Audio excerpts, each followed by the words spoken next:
இந்த வயசில் 4 வயசு 5 வயசு 6 வயசு 7 வயசுலேயே அப்பா சொல்லக்கூடிய விஷயங்கள், தண்ணி அடிக்கிறது கெட்ட பழக்கம்ப்பா, அது ஒரு கேவலமான ஒரு பழக்கம், அடிக்கிறவன் நல்லவனே கிடையாது அப்படின்னு எனக்கு சின்ன வயசில் சொல்லிக்கிட்டே இருப்பார்.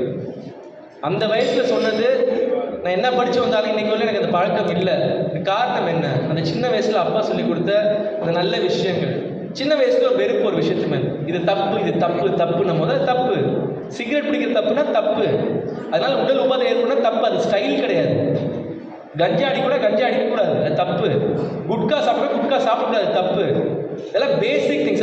இது ஒன்றும் ஒரு ஸ்டைல் கோஷன் மாதிரி சாப்பிட்டா பெரிய ஆளை எல்லாம் பார்த்தா அப்போ தான் உண்மையான ஆம்பளை, இதெல்லாம் பண்ணாதான், இதெல்லாம் வந்து தேவையில்லாத தப்பான ஒரு எண்ணங்கள். இந்த ஜென்ரேஷன் எஸ்பெஷலி ஒரு எக்ஸாமில் ஃபெயிலாக செத்து போகலாம், அதை நியூஸில் பெருசாக போடுறான்னா அப்போ நம்மளும் செத்தா ஒரு நாள் பார்ப்பான், அடுத்த நாள் யார் கண்டிப்பாக போகிறான்? அதில் என்ன சொல்யூஷன்? வாழ்கிறது ஒரு வாழ்க்கை. அதனால் தயவு செய்து வெற்றியோ தோல்வியோ, ஒரு தோல்வி அடையும் பொழுது அதுக்கான நல்ல நேரம் நமக்கு வருன்ற எண்ணத்தோடு கடினமாக உழைக்கணும். இந்த வயசு இருக்க ஜென்ரேஷன் எல்லாமே சோம்பேறி ஜென்ரேஷனாக மாறிடுச்சு. டைமில் பார்க்கக்கூடாது. நான் வந்து அந்த காலத்து புராணம் பாடுற மாதிரி இருக்கலாம், பட் நான் அப்படி தான் இருந்து இந்த இடத்துக்கு வந்திருக்கேன். டைமு உழைக்கிறதுக்கான நேரமே யோசிக்கவே கூடாது. இந்த வயசு இருக்க ஜென்ரேஷன் கிடைக்கிற ஆப்பர்ச்சுனிட்டியை விடவே கூடாது. யாருமே தெரியணும் அவசியமே கிடையாது. நீங்கள் செய்யக்கூடிய நல்ல விஷயங்கள் அண்ட் நல்ல எண்ணங்கள் ப்ளஸ் எல்லாத்துக்கும் முக்கியம் சின்ன பிள்ளைங்க சொல்றது உழைக்கணும்.